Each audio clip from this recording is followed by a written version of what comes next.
Carissa?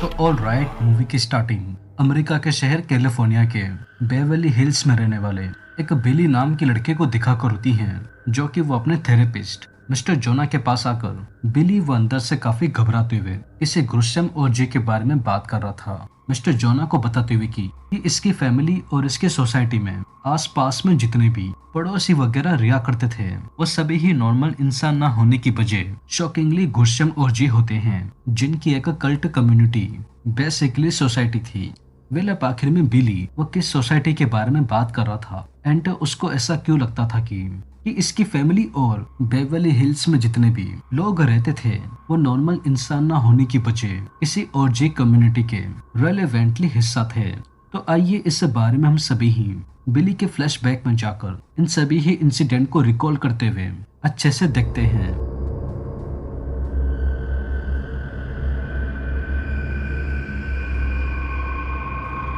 तो बस सब सीन सीधा इंस्टेंटली यहाँ से मूव होते हुए बिली के फ्लैशबैक के अंदर ही फोकस होता है, जहाँ पर बिली वो हर एक काम दिन के तरह अपने दोस्तों के साथ बास्केटबॉल खेलने के बाद थक थकाते हुए अपने घर पे ही आया था। तो तभी ही इसके मॉम डैड, जिनके नाम पीटर एंड केटी था, एंड बिली की सिस्टर मारिया, वो सभी ही टाउन की किसी पार्टी वगैरह में जा रहे थे। तो इसी ही बात को देखते हुए बिली ये अपने मॉम डैड को कहकर इनको भी अपने साथ पार्टी में चलने के लिए ही कह रहा था, ताकि ये भी वहां जाकर उस पार्टी को एंजॉय कर सके। बट तभी ही उससे पहले मिस्टर पीटर एंड मिसेस केटी वो बिली की इन बातों को सुनते हुए उसको स्ट्रिक्टली घर पे ही रहने के लिए कहते हैं और खुद पार्टी के लिए निकल जाते हैं। वेल अब आखिर में वो कौन सी पार्टी थी जिसमें बिली के मॉम डैड वो उसको अपने साथ ले जाने से मना कर रहे थे? तो इसके बारे में आप सभी को भी थोड़ी ही देर में मूवी में आगे चलकर अपने आप ही पता चल जाएगा। तो एनी वैसे इसी ही बीच मारिया वो पार्टी में जाने से पहले बिली को कहकर, जिसकी ड्रेस की जेब पीछे से खुल गई थी, वो बिली को कहकर उसको बंद करने के लिए ही कह रही थी। तो तभी ही उसी ही दौरान बिली को मारिया के पीठ के अंदर एक बड़ी ही चौंका देने वाली चीजें देखने को मिलती है कि उसकी पीठ की स्किन वो अपने आप ही, जैसा कि हम सभी देख ही रहे हैं, शॉकिंगली पॉप आउट हो रही थी, जो सीरियसली देखने में काफी अजीब बात थी। बट बिली वो फिलहाल के लिए इससे बिल्कुल ही अनएक्सपेक्टेड चीज को देखते हुए जरा सा भी रिएक्ट नहीं करता। So by the web seen next day next morning घूमकर एक बार फिर से बिली के ऊपर ही फोकस होता है, जहाँ पर बिली वो नॉर्मली स्कूल जाने से पहले शावर लेने के लिए बाथरूम के अंदर ही आया था। तो तभी ही उसको बाथरूम के थोड़ा आगे जाते ही एक बार फिर से सेम लास्ट नाइट की तरह ही अपनी सिस्टर मारिया के अंदर बड़ी ही चौंका देने वाली चीजें देखने को मिलती है कि मारिया जो कि अभी बाथरूम के अंदर शावर ले रही थी, उसकी बॉडी आम इंसान की तुलना में बिल्कुल ही अलग दिख रही थी। बिकॉज हम सभी ही देखते हैं कि मारिया की ब्रेस्ट वो यूजुअली आगे होने की वजह सरप्राइजली उसके पीछे बनी हुई थी, जो कि आम इंसानों में ऐसा नहीं होता। लेकिन अब इससे भी ज्यादा चौंका देने वाली बात ये थी कि बिली वो मारिया के इस अजीबोगरीब सीन को देखते हुए एकदम से बाथरूम का गेट ही खोलता है। तो उसी ही दौरान उसको देखने को मिलता है कि मारिया की बॉडी जो भी थोड़ी देर पहले क्रीपी तरीके से अजीब दिख रही थी, वो बाथरूम के गेट के खुलते ही अपने आप ही नॉर्मल हो जाती है। लेकिन बात अभी इधर ही खत्म नहीं होती। वेल इसी ही दिन रात को बिली वो अपनी हाई स्कूल की एक पार्टी के अंदर ही आया था, जिसको होस्ट इसकी क्लासमेट एलिजाबेथ कर रही थी, जो कि उसको बिली के ऊपर क्रश था। तो एग्जैक्टली इसी ही बात को देखते हुए एलिजाबेथ वो इंटेंशनली बिली के पास जा उसको अपने घर के बेडरूम के अंदर ही लेके आती है। तो जहाँ पर बेडरूम के अंदर आती ही एलिजाबेथ बिली के कपड़े उतार कर उसके साथ तो हुकअप ही कर रही थी। तो उसी ही दौरान हुकअप के पीछे बिली को एलिजाबेथ की बॉडी के अंदर कुछ अजीब सा फील हो रहा था। तो जिसे देखते हुए बिली वो इमीडिएटली बेड से खड़े होकर बस इस मैटर के बारे में ही देखता है। तो तभी ही उसको एक बार फिर से सेम अपने सिस्टर मारिया के इंसिडेंट की तरह ही एक हैरान कर देने वाली चीजें देखने को मिलती है कि एलिजाबेथ की बॉडी भी वो नॉर्मल लड़कियों की तरह न रहकर शॉकिंगली काफी अजीब दिख रही थी,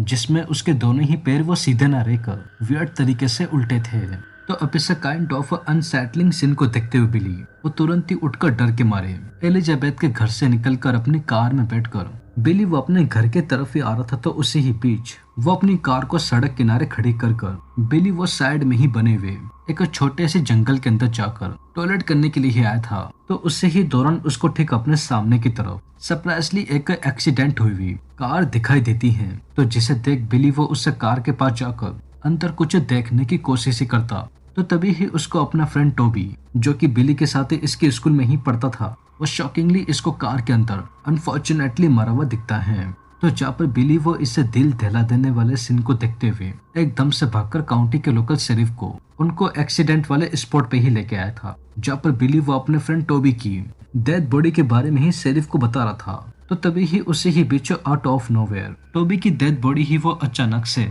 शॉकिंगली कार के अंदर से ही गायब हो जाती है। अब टोबी की डेड बॉडी वो अचानक से कार से कहाँ गायब हो गई है, तो इस बारे में भी आप सभी को मूवी में आगे चलकर अपने आप ही पता चल जाएगा। तो खैर मीनवाइल बिली वो कंटिन्यूसली अपने साथ पहले मारिया फिर एलिजाबेथ और अब टोबी की इस अनएक्सपेक्टिंग सीन को देखते हुए अब अंदर ही अंदर इतना ज्यादा फ्रस्ट्रेट हो गया था कि वो सीधे अपने घर जाकर ही आज के हुए जितने भी उन अजीबो गरीब हादसों को जैसे तैसे भुलाकर सो जाता है, सोचते हुए कि ये इसका एक बस बुरा सपना था। एंड नेक्स्ट मॉर्निंग अपनी लाइफ को नए सिरे से शुरू करने के बारे में सोचता है, बट दरअसल ऐसा बिल्कुल भी नहीं हो पाता, बिकॉज बिली के स्कूल आते ही उसको एक बार फिर से कल से भी ज्यादा हैरान कर देने वाला दृश्य ठीक अपने आंखों के सामने देखने को मिलता है कि जैसे टोबी को हम सभी ने लास्ट नाइट कार के अंदर बुरी तरीके से एक्सीडेंट के अंदर मरते हुए देखा था, अभी वही टोबी बिली को ठीक अपने सामने सही सलामत देखने को मिलता है, जो सीरियसली काफी हैरान कर देने वाली बात थी।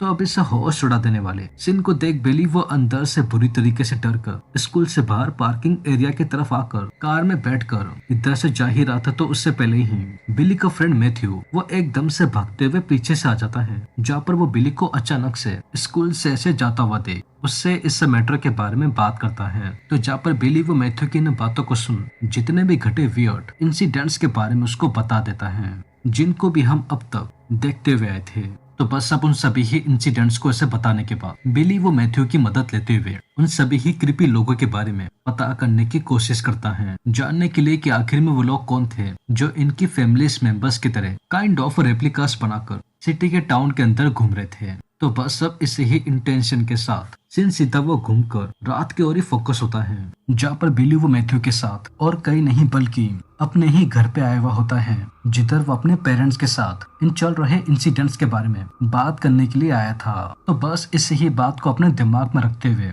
बिली वो फिलहाल के लिए मैथ्यू को घर के बाहर ही खड़े रहने के लिए कहता है और खुद अंदर जाकर अपने पेरेंट्स से बातचीत करने के लिए ही आया था। तो तभी ही उसी ही वक्त बिली को ठीक अपने सामने मिस्टर पीटर एंड किटी के साथ साथ टाउन के और बहुत सारे लोग भी अपने घर में देखने को मिलते हैं, जो कि ये सभी ही लोग मिलकर एक साथ कोई पार्टी वगैरह कर रहे थे, जिसके बारे में मैंने आप सभी को मूवी की स्टार्टिंग में बताया था। तो खैर अब ठीक सामने ही खड़ा बिली वो अपने मॉम डैड से कुछ बातचीत करने जाता, तो उससे पहले ही पार्टी में आए वो सभी ही लोग अचानक से बिली के गले में एकदम से फंदा डालकर बुरी तरीके से उसको नीचे गिराकर उसको पकड़ लेते हैं। तो बस फाइनली इस मूवी की एंडिंग में पार्टी में आए वो सभी ही लोग बड़े ही अजीबो तरीके से एक एक कर अपने कपड़े खोलकर कोई मैक्स नाम का बंदा, जो कि वो भी बेवर्ली हिल्स में ही रहता था, जो कि उसका भी सेम बिली की तरह ही कुछ ऐसा ही मानना था कि टाउन के अंदर कुछ ओरजी कम्युनिटी के लोग, जो कि वो यही कम्युनिटी थी, आम लोगों की रेप्लिकास बनाकर टाउन के अंदर घूमते थे। लेकिन अनफॉर्चुनेटली मैक्स वो इस बारे में किसी को पता था, तो उससे पहले ही वो सभी ही क्रिपी लोग वो चारों तरफ से मैक्स की बॉडी को घेर कर उसको चाटते हुए सेम अपने ही तरह उसको भी उसकी ऐश में हाथ डाल मुंह से बाहर निकाल कर शॉकिंगली ओरजी बना देते हैं। तो अब इसे दिल दहला देने वाले सीन को देखते हुए बिली और सभी ही क्रिपी लोग मैक्स को ओरजी बनाने के बाद बिली, जो कि वो गले में फंदे लगने की वजह से हॉस्टेज बना हुआ था, वो उन क्रिपी लोगों को अपने पास आता हुआ देख कुछ करता। तो तभी ही उससे पहले इस पार्टी के अंदर मौजूद एलिजाबेथ, जैसा कि मैंने आप सभी को मूवी के बीच में बताया ही था कि उसको बिली के ऊपर एक काइंड ऑफ हमेशा से ही एक क्रश था, जिसे वो मनी ही मन लाइक करती थी। वो बिली को उन क्रिपी लोगों के जरिए ओरजी बनना नहीं देना चाहती थी। एलिजाबेथ वो तुरंत ही बिली के पास जाकर उसके गले से फंदे को निकालते हुए वो दोनों ही जैसे तैसे उन लोगों से अपनी जान बचाकर घर से बाहर निकलकर मैथ्यू की मदद लेते हुए वो तीनों तुरंत ही अपनी कार में बैठकर हमेशा के लिए बेवर्ली हिल्स को छोड़ते हुए कैलिफोर्निया से किसी से भी इस वियर्ड इंसिडेंट के बारे में बात न करते हुए बोस्टन के लिए निकल जाते हैं। और बस इसी के ही साथ हमारी ये मूवी घूमकर फिर से ठीक उधर से ही स्टार्ट हो जाती है, जहाँ पर बिली वो अपने थेरेपिस्ट मिस्टर जोनास से उन ओरजी लोगों के बारे में बात कर रहा था। एंड इसी के ही साथ हमारी ये movie bit of complicated but एक बड़े ही अनएक्सपेक्टिंग वे में ठीक इधर ही एंड हो जाती हैं।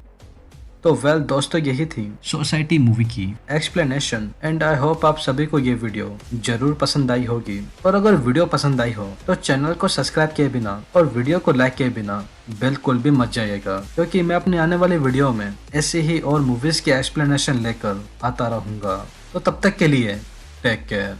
And peace out.